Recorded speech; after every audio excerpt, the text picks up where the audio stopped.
Ndinombofambane onyenzo muri yangu irarame.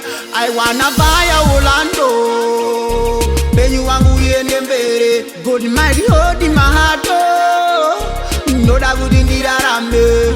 I struggled a long time, ndichitsvaka life yandinodai nini. In them days went by, ndichipfugama ndichikumbirai nini. To Lord God I decline, kuti life yangu indifambirei nini. I struggled a long time, ndichitsvaka life yandinodai nini. In them days went by, ndichipfugama ndichikumbirai nini. To Lord God I decline, kuti life yangu indifambirei nini. Usipo Mwari ndingavei, nharo dzangu ngedzei. Mwari wangu nditungamirei, mune zvese zvandosuwa.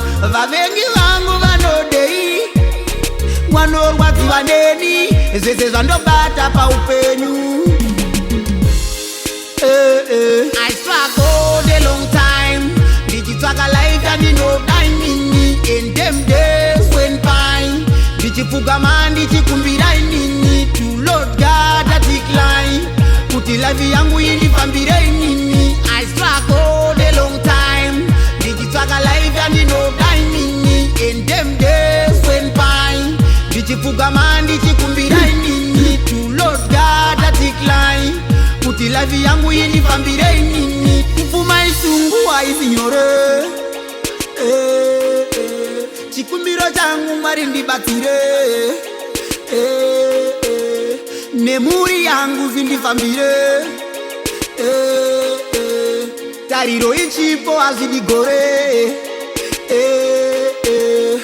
I struggled a long time, ndichitsvaka life yandinodai nini. In them days went by, ndichipfugama ndichikumbirai nini. To Lord God I decline, kuti life yangu indifambirei nini. I struggled a long time, ndichitsvaka life yandinodai nini. In them days went by, ndichipfugama ndichikumbirai nini. To Lord God I decline, kuti life yangu indifambirei nini. Sometimes I sell a tomato, ndichitsvaka kurarama.